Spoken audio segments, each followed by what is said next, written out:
Moto mkubwa wa nyika unaoendelea kushika kasi kusini mashariki mwa Uhispania umesababisha maafa makubwa baada ya kuua watu 12 na kuacha taharuki kubwa nchini humo. Mamlaka zimethibitisha kuwepo kwa raia 4 wa Uingereza waliokuwa maeneo hayo ya mapumziko. Hadi sasa juhudi za uokoaji zinaendelea huku watu wengine 23 wakiripotiwa kutoweka, jambo linalofanya idadi ya vifo kuhofiwa kuongezeka zaidi.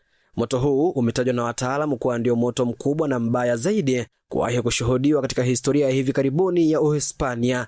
Mamia ya wazima moto wakisaidiwa na vikosi maalum vya uokoaji na ndege za kuzima moto wametumwa kwa dharura katika mji wa Bidaria uliopo kusini mashariki mwa nchi hiyo. Vikosi hivyo vinapambana usiku na mchana kujaribu kudhibiti ndimi za moto huo zinazoteketeza maelfu ya hekta za misitu na kusogea kwa kasi kuelekea makazi ya watu. Hali ni mbaya katika maeneo ya jirani.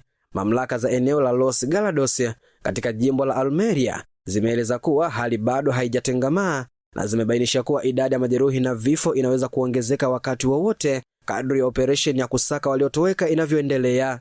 Chanzo kikubwa cha kasi ya moto huo kimehusishwa na wimbi kali la joto linaloikabili Uhispania kwa sasa, ambapo viwango vya joto vimevuka nyuzi joto 40. Ukame wa ardhi na upepo mkali vimekuwa kama kichocheo kinachosambaza cheche za moto huo kwa haraka sana. Aidha, mamlaka za Uhispania zimepiga marufuku shughuli zote zinazoweza kusababisha cheche za moto karibu na maeneo ya misitu na kuwataka wakazi wa maeneo yaliyo hatarini kufuata maelekezo ya kujiokoa mara moja. Jina langu ni Hamza Saifu na hii ni Global TV. Hello Tanzania, tunajua unajiuliza utafikaje katika ofisi zetu za Pars Vision Cargo.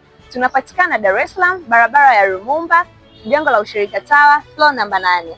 Ofisi zetu ziko wazi kuanzia saa 2 kamili asubuhi hadi saa 12 jioni, kuanzia Jumatatu hadi Ijumaa, lakini pia Jumamosi tuko wazi kuanzia saa 3 kamili asubuhi hadi saa 11 jioni. Mawasiliano zaidi, wasiliana nasi kupitia simu namba 0678 880 880. Karibuni tuhudumie.